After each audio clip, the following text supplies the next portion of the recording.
Business studies. Before I start with the syllabus of plus 2 of business studies with you people, let me tell you one thing that what you require. क्यों आपको business studies की coaching रखनी चाहिए? इसके दो reasons हैं. पहला, regular study. अगर आप रेगुलर स्टडी कर लेते हो other than tuitions, then it's okay, you don't need any coaching. Secondly, अगर आप केस स्टडीज की प्रैक्टिस नहीं कर पाते हो घर पे या आपके पास मटेरियल नहीं है, तब आप इसकी कोचिंग को ज्वाइन कीजिए. क्योंकि नॉर्मली जो सीबीएसई का स्पेशली एग्जाम है, आई am not talking about ICSE और पंजाब बोर्ड्स, सीबीएसई के एग्जाम में 80% केस स्टडीज ही आनी है. ठीक है, 80 से भी ज़्यादा. तो my dear children, before I start with the syllabus, pattern of exam is exactly same just like other subjects. It also has 20 marks MCQs, including 1 mark questions, and out of this 20 marks, only 3 questions will be direct. 3 questions will be direct. Rest are all case studies in the form of case studies. Match the following, true, false, definitions. ठीक है. Similarly जो बाकी का paper रह गया आपका 60 marks का return paper, उसमें आपको आएंगे 3 marks questions, 4 marks questions, 5 marks questions and 6 marks questions. तो बच्चों, आज मैं जो आपको बताने जा रहा हूँ कि अगर केस स्टडी आती है तो उसमें 3 मार्क्स में टू द पॉइंट ही पूछा होता है. हेडिंग ही पूछी होती है, आपको बस हेडिंग आइडेंटिफाई करनी है और वो लिख देना है. 4 मार्क्स के लिए भी टू द पॉइंट ही लिखना होता है. ठीक है, एक आधा विद एग्जाम्पल या गुड वैल्यू पूछ लेते हैं वो. लेकिन जो 5 और 6 मार्क्स की केस स्टडीज होती हैं, इसमें कई बार क्वेश्चन में फ्लो चार्ट बना सकते हो आप. फ्लो चार्ट के साथ साथ आप बना सकते हो अपने एग्जाम्पल्स खुद के. ठीक है, और उसको एक्सप्लेन भी करना होता है हमें. There is no word limit for case studies basically. वैसे वर्ड लिमिट जो ऊपर क्वेश्चन पेपर पे लिखी होती है, that you can go for case studies. लेकिन अब मैं जो बताने जा रहा हूँ ना, that is the main thing. जो डायरेक्ट क्वेश्चंस होंगे, मतलब जो डायरेक्ट क्वेश्चन आ गया बिना किसी केस स्टडी के, फॉर एग्जांपल जैसे +1 में आप पढ़ के आए हो what are types of business risk, है ना, इंश्योरेंस के प्रिंसिपल्स. तो अगर आपको कोई भी ऐसा क्वेश्चन आता है डायरेक्ट फॉर्म में आता है, तो आपको उस क्वेश्चन को कैसे अटेम्प्ट करना है. अब उस क्वेश्चन की अगर मैं बात बताऊं आपको, how to attempt that particular level, जो 3 मार्क्स का क्वेश्चन है वो आपको लिखना है कम से कम 1 पेज का. ठीक है, और जो 4 मार्क्स का होगा वो 1.5 पेज का लिखिए आप. जो 5 मार्क्स का क्वेश्चन होगा ना, वो मिनिमम 3 पेजेस का लिखना ही लिखना है. और जो 6 मार्क्स का क्वेश्चन होगा वो मिनिमम 4.5 पेजेस का लिखना ही लिखना है. डायरेक्ट क्वेश्चंस वैसे ही बहुत कम होंगे पेपर में, बहुत सारे नहीं होते, तो आपको थोड़ा उसके लिए वर्ड लिमिट को नहीं फॉलो करना है माय डियर चिल्ड्रन. आपको बड़े बड़े आंसर्स फ्रेम करने हैं. पहले मीनिंग लिखो, फिर उसके एग्जाम्पल्स लिखो, फिर डेफिनेशन लिखो, फिर उसके बाद आप फ्लो चार्ट बनाओ एक पेज पे. जैसे जैसे हम सिलेबस करेंगे वैसे वैसे आई लेट यू नो कि कहाँ पे किस क्वेश्चन में क्या आप ऐड ऑन कर सकते हो. तो there are around 34 questions in the final exam. The most lengthiest paper is business studies. The most lengthiest reason is you have to read out thoroughly all the case studies. तो आज का tip यही मैं दे रहा हूँ आपको कि जब आप बिजनेस शुरू करने लगे हो मेरे पास, तो केस स्टडी को पहले डिटेल में पढ़ने का. बिना पढ़े केस स्टडी को सॉल्व करना means you are taking a risk for deducting your marks. आप टीचर को एक वो दे रहे हो, बहाना दे रहे हो मार्क्स काटने का. इसको कॉम्प्रीहेंशन की तरह मत करें प्लीज. स्मार्ट वर्क करें विद हार्ड वर्क, तभी आप इसमें सक्सेसफुल होगे. तो before I discuss the main chapter which I am going to teach you in the first class, let me tell you about the syllabus. There are 12 chapters in total. The book is divided into 2 parts, part 1 and part 2. The first part deals with management and the second part deals with finance, funds. ठीक है, जो introduction में देने जा रहा हूँ business studies की, जो सेकंड पार्ट है वो हम डिटेल में करेंगे बाद में. तो उसकी इंट्रोडक्शन में सिर्फ इतना बोलूंगा कि it is just accounts, you will love that, ठीक है। और वही पार्ट इसका कई लोगों को टफ भी लगता है। फाइनेंस में हम पढ़ेंगे कि कहाँ से पैसा आता है बिजनेस ऑर्गेनाइजेशंस के पास, कंपनीज कैसे डिविडेंड अनाउंस करती हैं, बहुत ही इंटरेस्टिंग टॉपिक्स मिलेंगे आपको। कंपनी कहाँ से शॉर्ट टर्म फंड्स को फाइनेंस करती है, कहाँ से लॉन्ग टर्म फंड्स को फाइनेंस करती है, ठीक है। सेबी जो तुमने सिर्फ आज तक सुना है उसके बारे में बहुत सारी डिटेल पढ़ोगे। Stock exchange, shares, Sensex, debentures, कैसे हमने डील करना है इन चीजों में, प्रैक्टिकल है ये सारा कुछ, मतलब not theoretical, it's not theoretical business studies, it's not boring at all, it's very interesting how you use it in your daily life, है ना। जैसे डीमैट अकाउंट के बारे में आप लोगों ने सुना होगा, तो बहुत ही मजा आने वाला है जो लोग बिजनेस स्टडीज मेरे से पढ़ने वाले हैं, ठीक है। और अगर आप खुद पढ़ते हो, अपने टीचर से पढ़ते हो स्कूल में, वेल एंड गुड। बस एक टिप यही है कि केस स्टडीज अगर आपने रोज नहीं की तो आपके मार्क्स नहीं आएंगे। ओके, बात करते हैं पार्ट 1 की। पार्ट 1 की बुक का नाम है मैनेजमेंट, ठीक है। बुक्स कौन सी फॉलो करेगा? सबसे पहले बच्चे मुझे यही मैसेज करते हैं, which book to follow in business studies. I will strictly say NCERT should be followed for business studies because of the headings.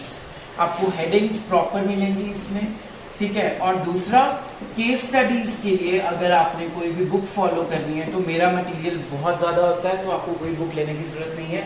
लेकिन अगर आप चाहते हो आप इजी लैंग्वेज में समझ के फिर एनसीईआरटी पढ़ो, तो उसके लिए I will suggest you Poonam Gandhi is the best book rather than using any other book from the market, ठीक है। हेडिंग्स थोड़ी सी डिफरेंट मिलेगी पूनम गांधी और एनसीईआरटी की, लेकिन लगभग सेम ही है। तो Poonam Gandhi is the best for reference book and your main book is NCERT, because NCERT की एक एक लाइन से वो केस स्टडी को बना देते हैं। तो बच्चों, मैनेजमेंट जैसी बुक का नाम है मैनेजमेंट, तो इसमें हमने पढ़ना क्या है बेसिकली कि मैनेजमेंट क्या होता है, ठीक है। तो अगर मैं बात करूं मैनेजमेंट में 8 चैप्टर्स हमें मिलेंगे, 8 चैप्टर्स। उन चैप्टर्स का नाम क्या होगा? Introduction, principles, business environment and POSDC. P for planning. Everything starts with planning. O for organizing. S for staffing. D for directing. C for controlling and coordinating. तो ये तो हुए चैप्टर्स, ठीक है, सारे इंटर रिलेटेड हैं। अगर आपको एक भी कंसेप्ट इसमें से नहीं समझ आता तो आपकी पूरी बुक आगे की खराब हो जाएगी, ठीक है। तो आज मैं बात करूंगा पहले तो इंट्रोडक्शन की। मैं चैप्टर 1 नहीं पढ़ा रहा हूँ अभी स्टार्टिंग में, हम स्टार्टिंग में चैप्टर 2, लेकिन उससे पहले हमें हमारी बुक का नाम भी पता होना चाहिए। और चैप्टर 1 में ये सब कुछ गिवन है, that introduction to management, what is management. हाँ जी, आप लोग बोलो, what is management. Hello students, तो अब हम इस क्लास में बात करने वाले हैं मैनेजमेंट की। मैनेजमेंट क्या होता है basically? Management starts from your home itself. आपके घर से मैनेजमेंट शुरू हो जाती है। सुबह मम्मा उठ के, your mother gets up in the morning and start preparing for breakfast। पर उसकी प्लानिंग उन्होंने रात को ही कर ली थी आपके साथ कि आप कल क्या खाने वाले हो। रात को उन्होंने उस चीज को ऑर्गेनाइज करके रख दिया था ताकि वो सुबह उठ के फटाफट से अपने एम को पूरा कर सके, आपका ब्रेकफास्ट अच्छा बना सके, आपको स्कूल भेज सके, आप खुद भी ऑफिस जा सके या घर का काम कर सके, या डैड को भी अपने बिजनेस में उनको टाइम पे पहुंचा सके। तो management does not only mean managing a home, like a mother manages your home tremendously, effortlessly, 24/7 she is available for you people। आप रात को 2 बजे भी उनको आवाज मारोगे कि मुझे ये चाहिए, she'll manage somehow।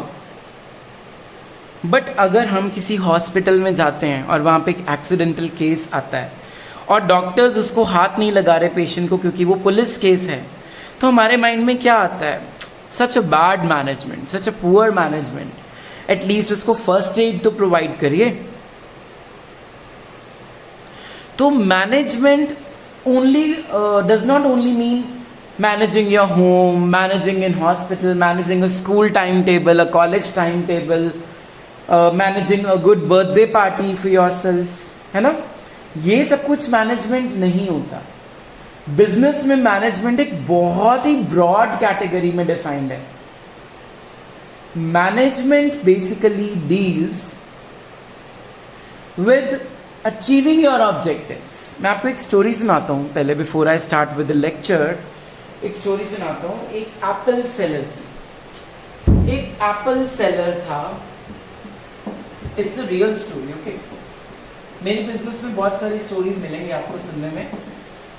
और he deals in quality of customers, ठीक है। उस एप्पल सेलर का मेन मोटिव था क्वालिटी ऑफ कस्टमर्स अपने साथ लेके चलने का। तो बड़ी अच्छी मैनेजमेंट की स्टोरी बताता हूँ उसकी मैं आपको। एक बार क्या होता है, एक बंदा उस एप्पल सेलर के पास जाता है एप्पल्स खरीदने। तो एप्पल सेलर के पास उस दिन जो एप्पल्स होते हैं वो अच्छे नहीं होते, उनकी क्वालिटी जो है वो खराब होती है, खराब एप्पल्स होते हैं वो। तो अब वो बंदा उस कस्टमर को बोलता है कि साहब आज आप मेरे से सेब मत खरीदिए, आज आप मेरे से एप्पल्स मत खरीदिए, आप किसी और शॉप से ले लीजिए जाके। वो अपने आप को लॉस करवा रहा है। तुम लोगों को इतना तो समझ आ गया होगा। एक शॉपकीपर तुम्हें बोलता है मेरे से सामान मत लो, किसी और से लो, वो अपने आप को क्या करवा रहा है? लॉस करवा रहा है। यस और नो? आज उस कस्टमर ने एप्पल्स कहीं और से खरीदे, चलो खरीद के वो घर चला गया। घर जाने के बाद वो एप्पल्स चाहे अच्छे निकले चाहे बुरे निकले, उसके माइंड में एक चीज आएगी कि यार उस बंदे ने मुझे गंदे एप्पल्स, गंदा फ्रूट नहीं बेचा। वो ये बात 10 लोगों को घर में बताएगा, 10 लोग आगे 10 लोगों को बाहर बताएंगे कि यार तुम ना अगर कभी भी एप्पल्स लेने जाओ ना उस मार्केट में तो उस बंदे से ही जाके लेना, क्योंकि वो ना क्वालिटी में डील करता है, क्वांटिटी या प्रॉफिट्स में नहीं। लेकिन उस एप्पल सेलर ने उस दिन अपने आप को लॉस करवा के अपने आप को फ्यूचर के लिए प्रॉफिट्स में इंडल्ज कर लिया, क्योंकि उस दिन उसने उसको गुड वाइब्रेशन पास आउट की थी कि मेरे एप्पल्स खराब हैं। इन रिटर्न उसको गुड वाइब्रेशंस और लोगों से मिलेंगी कि यार ये वाला Apple seller is very good person, है ना, ताकि उसके पास जाके आप एप्पल्स खरीदो और उसके प्रॉफिट्स तो होंगे ही होंगे। तो मतलब जो बंदा आज दुआएं कमा रहा है, जो बंदा आज क्वालिटी कमा रहा है, वो पैसा जरूर कमा लेगा एक दिन। He is not working hard, he is doing smart work here, he is managing very properly, और उसका जो मेन गोल है ना वो अचीव हो जाएगा एक दिन। क्योंकि जो क्वालिटी में डील करते हैं वो कॉस्ट अपने आप कम करके अपनी कॉस्ट को किस में कन्वर्ट कर लेंगे? प्रॉफिट्स में। यही बिजनेस का मेन मोटिव होता है, to minimise your cost and to increase your profits.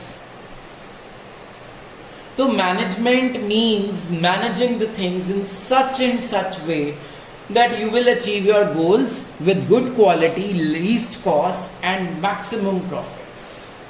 Maximum profits.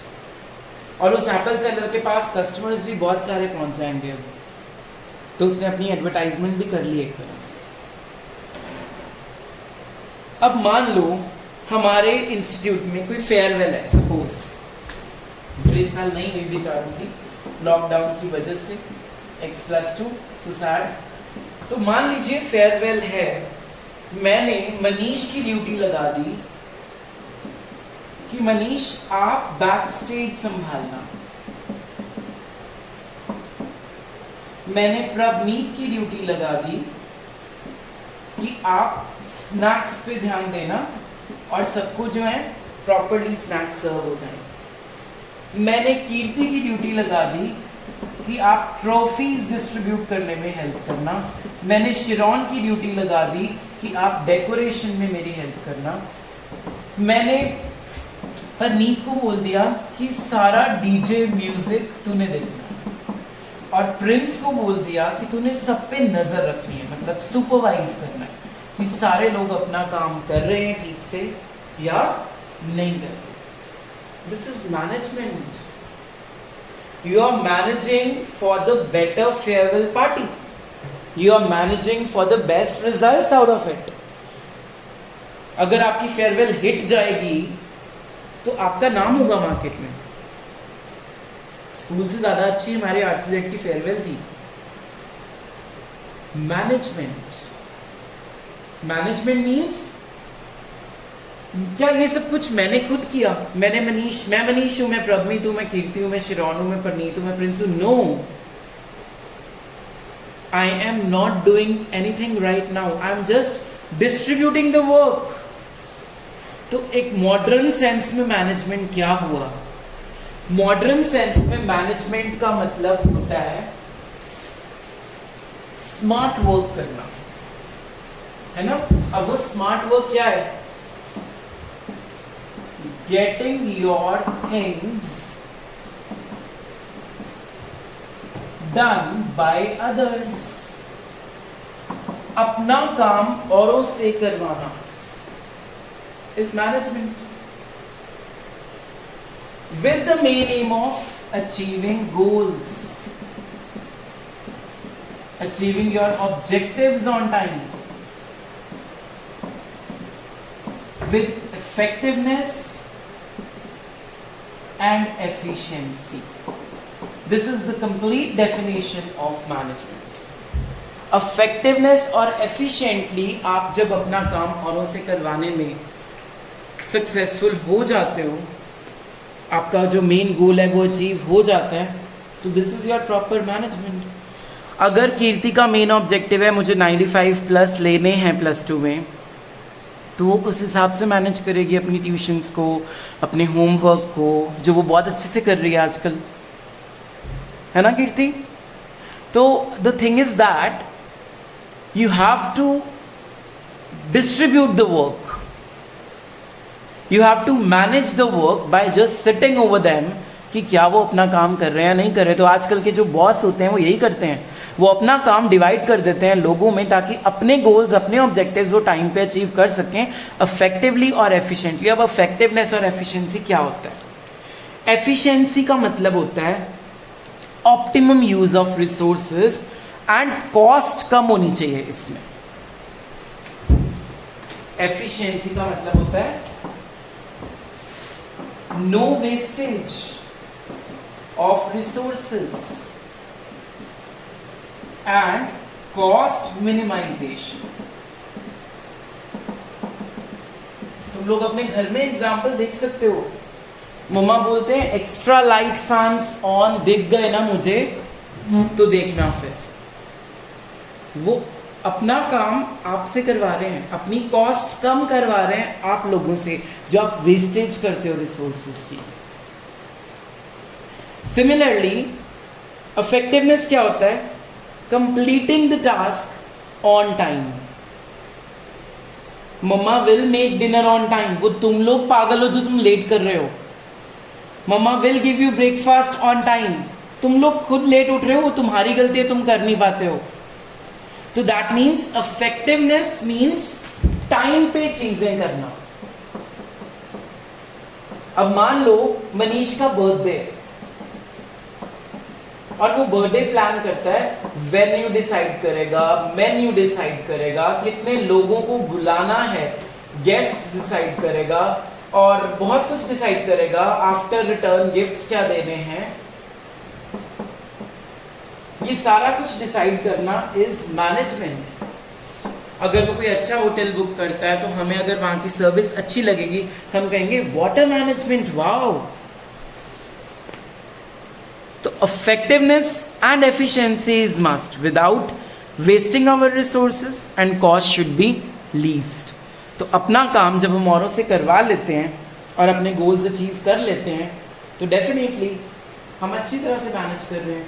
अगर एक हॉस्पिटल किसी पेशेंट को पहले फर्स्ट एड दे रहा है rather than calling पुलिस, हम कह रहे हैं इट्स अ गुड मैनेजमेंट। अगर किसी स्कूल में टाइम टेबल प्रॉपरली फिक्स हो चुका है मंडे टू सैटरडे का, कौन से लेक्चर में कौन से टीचर ने आके क्लास में लेना है, तो देयर इज नो क्लैशिंग, हम कहते हैं गुड मैनेजमेंट। अगर महीने में सिर्फ 4 यूनिट टेस्ट हो रहे हैं बच्चों के लिए, ना बच्चों पे बर्डन पड़ रहा है ना स्कूल पे बर्डन पड़ रहा है, देयर इज गुड मैनेजमेंट। अगर हमारी ट्यूशन में अच्छी फैसिलिटीज मिल रही हैं, there is good management. Management means achieving your goals. In the next class, I am starting with the main chapter number 2. Thank you.